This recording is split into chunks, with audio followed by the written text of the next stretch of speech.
Hello বন্ধুরা, তোমাদের আগের দিন আমি বলেছিলাম বাবান স্কুল থেকে জ্বর নিয়ে এসেছিল। বাবানের জ্বরটা সন্ধ্যাবেলা একটু কমে যেতেই বাবানকে পড়তে বসিয়েছিলাম, কারণ তার পরের দিন বাবানের ক্লাস টেস্ট ছিল, যার জন্যই ওকে পড়তে বসানো হয়েছিল। কিন্তু ভোর রাত্রে 3টের কাছ থেকে দেখলাম বাবানের আবার জ্বর, 3 সাড়ে 3 জ্বর উঠে গেছিলো। জলপট্টি দেওয়া হয়েছিল, বাবানের মাথা ধুইয়ে দেওয়া হয়েছিল। সকালবেলা উঠতে দেখা গেল যে 100 মতো জ্বর আছে, যার জন্য ওকে স্কুল পাঠালাম না।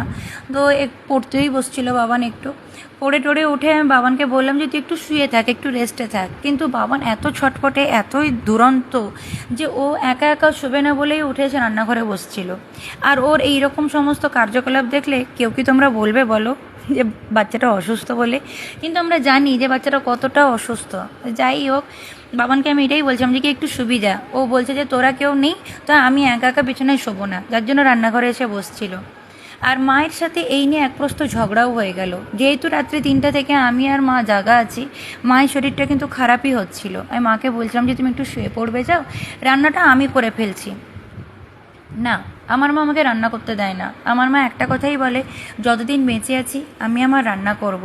যেদিনকে আমার 2 চোখ বন্ধ হবে তার পরের দিন থেকে তো সেই তোকেই তো করতে হবে। তো যতদিন আমি আছি তুই রেস্টে থাক। তো মায়ের মুখের উপরে কথাও বলতে পারিনি, মার হাতের কাছে একটু হেল্প করে দিচ্ছিলাম।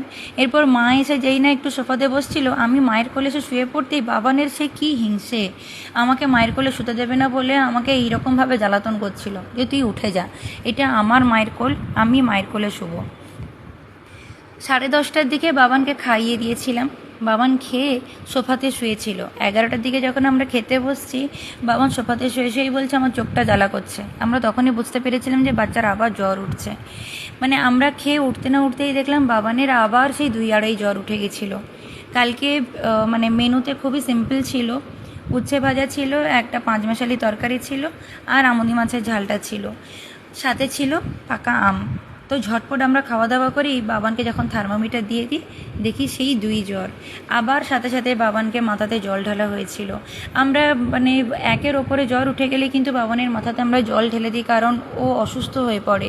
আর ডাক্তার একদম স্ট্রিক্টলি বলে দিয়েছিল যে 1-এর ওপরে জ্বর উঠলেই কিন্তু বাচ্চার মাথাতে জল দেবেন, না হলে হিতে বিপরীত হতে পারে।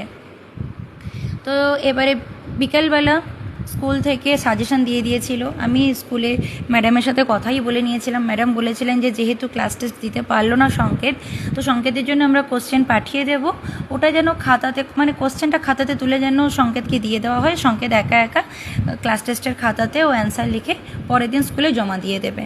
তো ওই হিসেব মতোই কিন্তু আমি কাজটা করেছিলাম, বাবানকে বসিয়ে দিয়েছিলাম লিখতে। বাবান কিন্তু টুকটাক ভুল করেছে, আমি কিন্তু ভুলটা শুধরে দিইনি, ম্যাডামই শুধরে দেবেন, যেহেতু পরীক্ষা দিচ্ছে, ও একাই পরীক্ষাটা দিয়েছে। পরীক্ষা দেওয়ার পর বললো আমাকে একটু গুড় দিয়ে দে, তো আমি এই জন্য তো বাবানকে গুড় দেওয়ার বদলে আমি বাবানের হাতে 2টো হাড় এঁকে দিয়েছিলাম। এটাই ছিল আমার রিপ্লাই। তো আজকের মতো চললাম, দেখা হচ্ছে আবার অন্য একটা ব্লগে। ব্লগগুলো আমার কেমন লাগছে তোমরা কিন্তু অবশ্যই আমাকে কমেন্টে জানিও। আজ চলি, বাই।